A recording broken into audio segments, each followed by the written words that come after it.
Well, obviously we're coming in on a different note this week as opposed to the previous multiple weeks with a victory. And so now we look forward to playing a really good Ohio State team, another top 10 team that we'll be playing, our third one this season. So look forward to the challenge and going down to Columbus.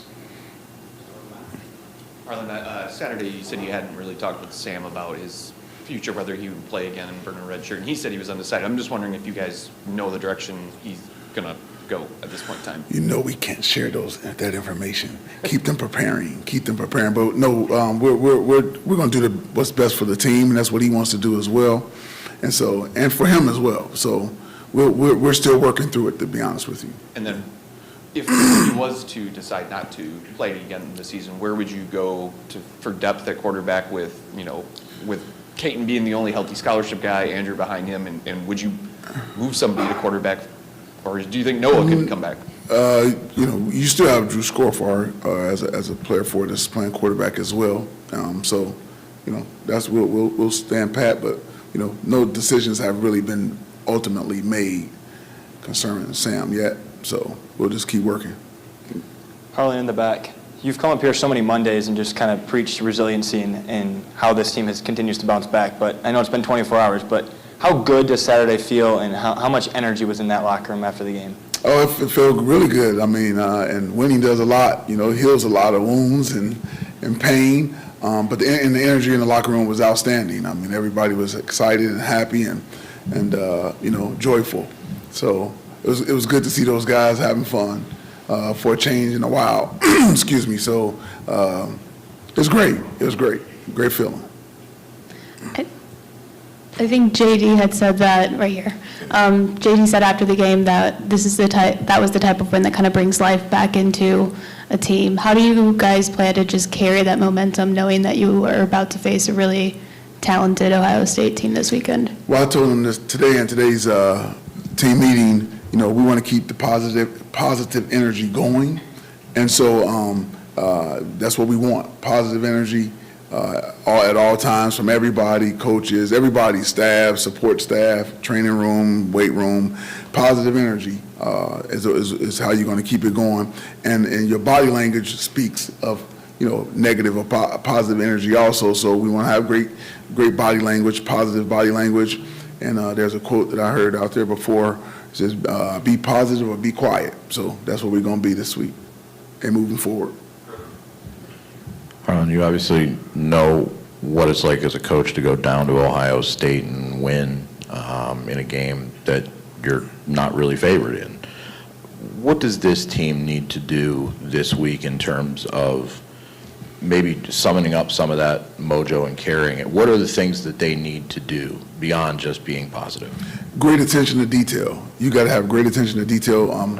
The previous two top 10 teams that we've played in Washington and Ann Arbor is 11 penalties with both games. So we can't beat ourselves. So that's so great attention to detail will help us not beat ourselves and get those costly penalties. So give ourselves a chance. Don't help them beat us. Make them beat us. Have them to earn the right to beat us.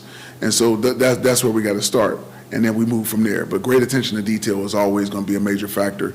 And that great attention to detail means, doing your job, playing with great discipline, great eye control, and great physicality. Harlon, you've seen them, you played them a lot over the years. I was wondering, what do you think the difference is this year? It looks like, they don't have a Heisman candidate at quarterback, and defensively, it seems like that's what's really leading them. Not that they don't have talent, obviously, on offense, but it seems like the defense is what's carrying them this season. I see what you see. No, they're a good team regardless. They always get a lot of great talent down there.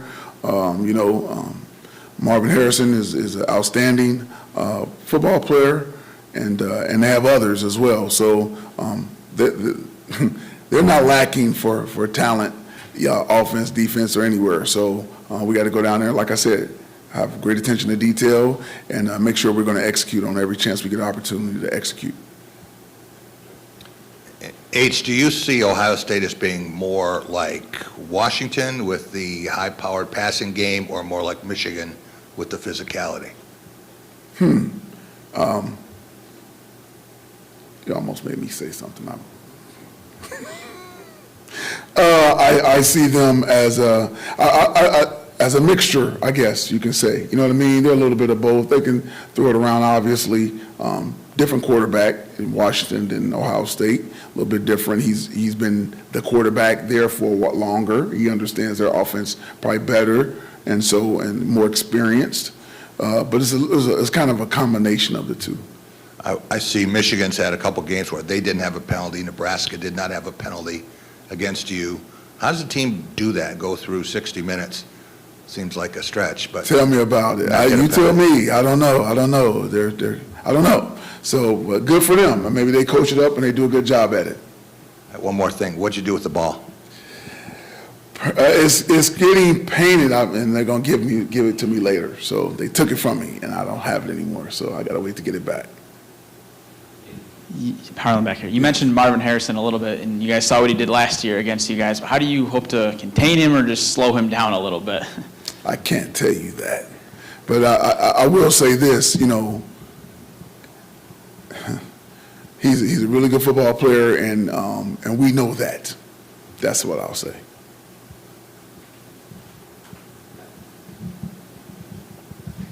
One of the biggest stories in college football right now is obviously the sign stealing scandal with Michigan. We asked you about that when Michigan was here. But just with the news of Connor Stallions no longer being part of their program and the call last week with coaches and ADs, I'm just curious, what's kind of been your reaction? Do you think that the conference needs to take action more like now, immediately, or just where do you stand on all of it? I'll reverse that back to you. What you think? Oh, usually. I caught you off guard with that. I'm used to asking questions, not answering. I'm messing with. I'm teasing. I'm thinking like most people in this room are hopefully thinking. I'll leave it at that. What does Saturday do in terms of, in talking with some of the guys, they talked about a weight being lifted. What did that weight feel like, and what does it feel like now to have it off you guys, and can playing free and easy help a team at this point with the road you got ahead? It can help. Like I said, the guys have been coming to practice even when we were going through the tough times every week with energy and passion and ready to go. But you can feel, man, finally we got one, and it feel like a weight is off your back a little bit. But we still expect the same energy and passion throughout the course of this week like they've been doing. But like you said, at least it's one under the belt, and it feels even a little bit better. Do you expect anybody back this weekend that has been out, maybe Malik or Trey or any of those guys? Yeah, Malik will be back. Malik Carr will be back this week. And Trey, is he And still? He still be out. And is there anything, I guess, you kind of talked about it, but not beating yourself, but anything else you learned in those two games against, the top 10 teams you've already faced this season? That's the main thing as far as the penalties and beating ourselves. I told our guys that we were a younger team, inexperienced in some areas on the team, a lot of areas on the team for that fact. But now I said no longer. That's no longer an excuse, if you want to call it an excuse. We got a lot of guys that have got a lot of time in this year and played a lot of football. So now we got to go out and execute, and again have great attention to detail and perform under that type of situation, like playing Ohio State, a top 10 team. And so I think our guys, hopefully they've learned, got that experience, and feel comfortable and confident when they go out there on Saturday to go get the job done. Harlon, the decision to have Scotty up in the booth, and as somebody who's been a coordinator in that, what you get on the sidelines versus what you get in the booth, the advantages, disadvantages, and what was behind that? So I actually brought it up to him a few weeks back, and he was like, yeah. I said, just think about it. And he came back and said, I feel more comfortable staying down initially. And then Minnesota, I said, man, go up. So, and like you said, as a coordinator, you watch so much film. When you're up in the booth, it's like watching film again. You see everything. And I said, man, I said, you will be outstanding in the box. As much film as you watch, you will be outstanding. And it's not like he's never done it. He was just probably a little concerned about, sideline adjustments and things like that. And we assured them and the guys that were going to be doing it that they will get the job done on the sideline adjustments. I said, man, and so I think it's been good. I mean, it's been 2 weeks in a row now. I know he sees everything, and like I said, nobody knows the defense better than him. He brought this defense here, and nobody knows it better than him. And so he sees things right away and can call it out and get it fixed, as opposed to being down on the sideline. I think you hear from some guys in the box, they know, but you kind of, what was that really? And then as opposed to being up top and he's seeing it right away because he's been in, like I said, been in his defense for so long. He knows the good, the bad, the adjustments and all that. So I think it's been really good. Harlon, last year, obviously only 2 interceptions for you guys as a team. Numbers have changed. I mean, I think Jaden's got, 4 on his own. I guess, is there anything you can attribute to the increase in the number of takeaways you've got there? We talk, and not that we didn't do it last year, but we talk about, getting the ball all the time. We say the ball, the ball, the ball. We got signs up in the meeting room, the ball, the ball, the ball. So we're always stressing to get the ball back for our offense and give them, multiple possessions. Keep getting the ball, get the ball, get the ball. And turnovers, in my time as a coach and as a player, they've always come in bunches. They come in bunches, it seems like. And so now we're intentional at going after the ball, but at the same time, that's how they come sometime. Some people say if you're living right, you're just living right, man. You got tip balls and all that kind of stuff. But our guys are trying to be intentional about going after the football. Not only interceptions, but causing fumbles and things like that. Washington had a really good group of receivers, Ohio State, you talked about Marvin, but this challenge for your young guys back there? Again, they're past the young stage now, so it's going to be a great challenge. It'll be another great experience to play against a top 10 team, and look forward to it. I tell them guys all the time, this is why you come to play college football if you're a competitor, and so competitors will be out there for us on Saturday and having fun and going to get the job done. I guess when it comes to the offense, there's been a lot of 3-and-outs. Just how does that impact, I guess, the team's rhythm when the offense is only out there for 3 plays and then it's punt and the defense team is back out there? And what are some ways that, maybe you guys can start to make progress and keep moving the ball? Well, we constantly talk about, the mindset. I said this a few weeks back, what our mindset is: special teams, maximum effort, offense, score, defense, 3-and-out, takeaway. And so just trying to get the mindset to, everybody, okay, if I go out and execute and do my job, that's going to allow us to keep moving the ball down the field. So obviously they're not trying to go out there and get 3-and-outs, but they're working. We're getting better. We're progressing. Had some things that we did to open it up a little bit on Saturday. Had a halfback pass deal, and all that, and pass back to the quarterback, things like that. So we're doing any and all things that we can to help us move the ball and score the ball. Last 7 games against Ohio State, the score has been 282-74.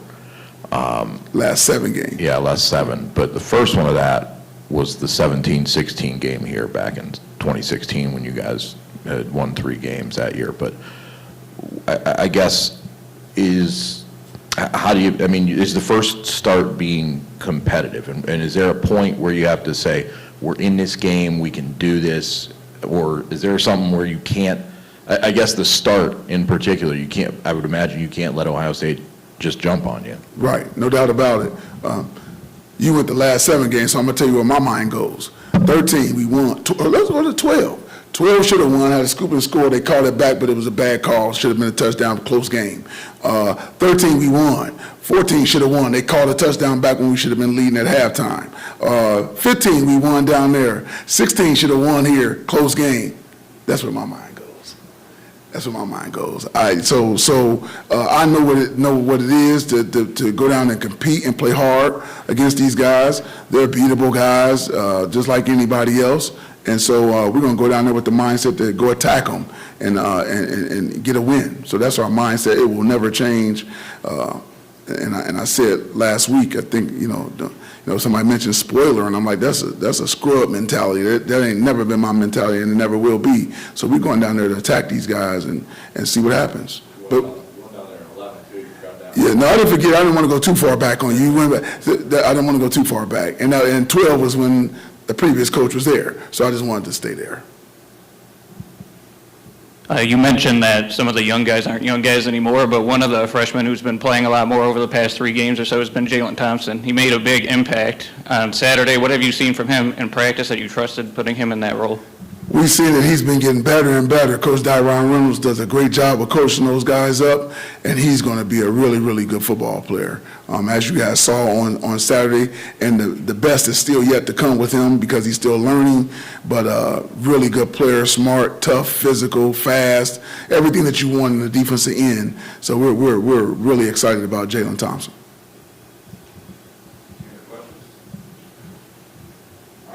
Thank you, guys.